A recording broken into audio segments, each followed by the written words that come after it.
first of all, I wanted to make a confession to all of you. I know it's a really serious. Something I've never probably spoken to someone.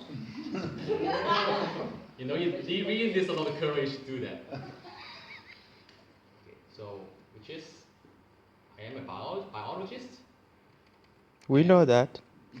Outside of my life, of my research life, I'm actually a researcher about sex and love in insects. So today, I'm going to tell you something about the insect symbiosis. And when I mention the word last, it doesn't mean the Deutsch meaning interested, okay? Forget about the Deutsch meaning. It is actually about somebody is actually having so much desire to have sex with someone. So I wanted to actually try to look at insect symbiosis, some close relationship, whether it is purely a sexual, casual relationship, or it is just more than that. So, first of all, you have to know this. It is a really legendary insect. It is actually a European bee. So these beetle, the interesting thing is they really like hunting honeybees. That's why the name European bee. And another funny thing is they always actually love to live together with their partner, which is right here, the symbiotic Streptomyces. And the second thing you also have to know is something like this. It's really awesome. So this is actually a kind of female kingdom. You can only find, I would say, only in a particular part of China, but not any other parts in the world. So what's so special is that these tribes, they believe something which is crazy. And not only about female, they think that even though if a partner actually fall in love, they should never get married. There's no such kind of thing. There's no such kind of legal agreement like that. And so you would imagine, so what happened to the partners? So what would they do? So they would only meet at night, and afterwards, in the daytime, the man has to actually sneak out of the room and go back to his bed. Because these guys believe that the man could never be the family members of the female family. So that's why they never actually see each other in the daytime. And actually, my insect is actually the same thing. So female also always rule the world. They always choose which bacteria they want to be pairing with. And of course, the man. When it comes to the man, I would say they are really living an enjoyable, relaxed life because they don't really have to work. Most of the time, you just stay at home and take care of kids. That's why it's called houseman. And houseman would do something a houseman would do, which is stay at home and try to make some homemade antibiotics for the baby. And in this case, this is the cocoon. And right here, then for antibiotics produced by the dad, will somehow protect the offspring from any kind of fungal pathogen attack. And the funny thing is, so I always ask the question, so how faithfulness is this partnership can be? And then so we actually try to do some experiment to try to allow different kind of men to try to flirt with the women, which is of course the bee wolf. And what we find is that there's also always only this particular man that can actually sneak into this room, not anybody else. So it is pretty faithful, I would say.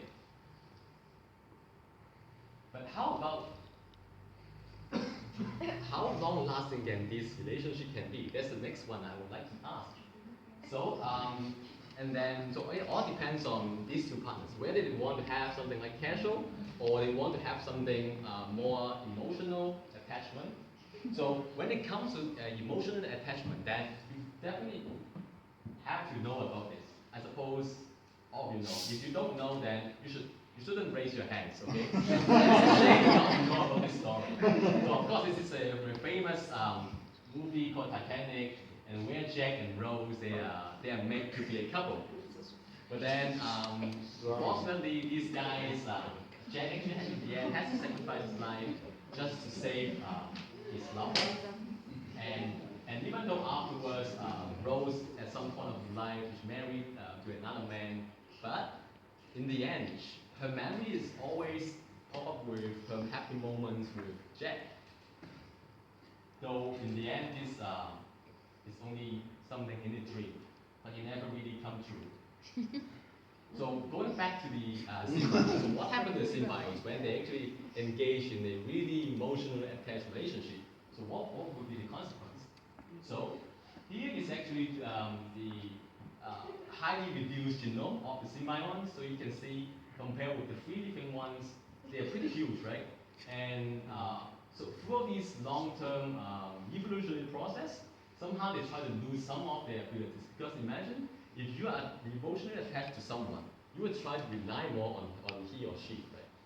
And in that case, the more bacteria will feel like, oh, I can actually rely on the host, and why should I still keep on producing my own proteins? And in that case, they're really smart. So they would think of a way to try to get rid of, shed out all these unwanted redundant genes. And that's why, through a long evolutionary times, you would find something really highly and condensed genome. And how about my bacteria? And so, can you imagine what would it be looking like after sequencing? Would it look like something like this, or something in between? Surprisingly, we found something like that. Pretty much similar size as this one, the free living one. The only difference is that he is something on the process of losing himself. Trying to lose his nose, and somehow had a broken nose, and even got a lot of wounds on his face. But he had no idea why he can never get to this stage. And I have to say, I also have no idea yet, because I'm still doing research on this. So I hopefully, sooner or later, I can invite you to my future events, and then you can know more about whether this one will go to here. And probably that may take maybe a couple of years time. And so one thing you have to really take home, which is, I actually made a quote, which I think is quite brilliant. So insect symbiosis is always like a reminiscence of love relationship in our biosphere.